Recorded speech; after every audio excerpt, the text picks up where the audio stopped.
వినదగును ఎవ్వరు చెప్పిన వినినంతనే వేగిరముగా అనే పద్యాన్ని బాగా ఫాలో అవుతుంటారు రాహుల్ గాంధీ గారు. అందరు చెప్పేది వింటుంటారు, కానీ అసలుది గురువింద గింజ కనుక తన ముడ్డి కింద నలుపు జరగదు అన్నటువంటి కోణంలో తన పార్టీకి సంబంధించి మర్చిపోతుంటారు.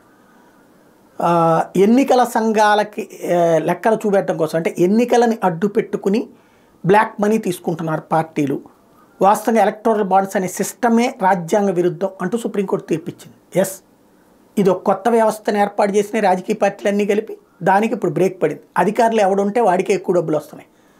ఇక్కడ దాంతో చెంపదెబ్బ లాంటి తీర్పు, అక్రమ మనీని కంట్రోల్ చేసేసింది అంటూ రాహుల్ గాంధీ గారు పెద్ద స్టేట్మెంట్ ఇచ్చారు. వెరీ గుడ్, మంచి స్టేట్మెంట్. ఓ అది ఏదో ప్రతిపక్ష నాయకుడిగా మాట అనాలి. విశేషం ఏంటంటే వీళ్ళ పార్టీకి కూడా అంతే డబ్బులు వచ్చినాయే.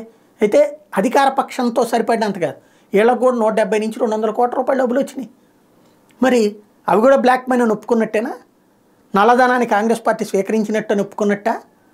బేసిక్గా విరాళాలు ఇచ్చేవాడికి బయట పెట్టకుండా విరాళాలు ఇవ్వాలనుకుంటాడు. వాస్తవంగా చెప్పాలంటే విరాళం అనేది తన పేరు బయట పెట్టకుండా ఇవ్వాలనుకుంటాడు. ఎందుకంటే ఫర్ ఎగ్జాంపుల్ ఇప్పుడు కాంగ్రెస్ పార్టీకి ఒక వ్యాపారస్తులు పారిశ్రామికవేత్త విరాళం ఇచ్చాడంటే మిగతా పార్టీలోళ్ళు అడుగుతారు, ఇవ్వకపోతే వాళ్ళ వ్యాపారాలను దెబ్బతీసే ప్రయత్నం చేస్తారు.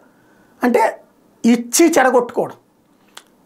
కాబట్టినే వీళ్ళు అట్లాంటి ఒక మధ్య మార్గాన్ని తీసుకొచ్చారు. బ్లాక్ మనీ వాడు ఎవడు కూడా వెళ్ళి మనీల ఈ బిల్స్ ఏది దీన్ని ఏమంటారు, ఎలక్ట్రల్ బాండ్స్ ఎవడో ఉండవు బ్లాక్ మనీ వాడు. కాకపోతే దాన్ని ఇక్కడ బ్లాక్ మనీ కూడా ఒక పాజిబిలిటీ ఉందన్నటువంటి కోణంలో ఇక్కడ సుప్రీంకోర్టు చెప్పింది. కానీ దాన్ని తనకు అనుకూలంగా వాడుకోవాలనుకున్నారు, కానీ అసలు నిజం మర్చిపోతున్నారు రాహుల్ గాంధీ.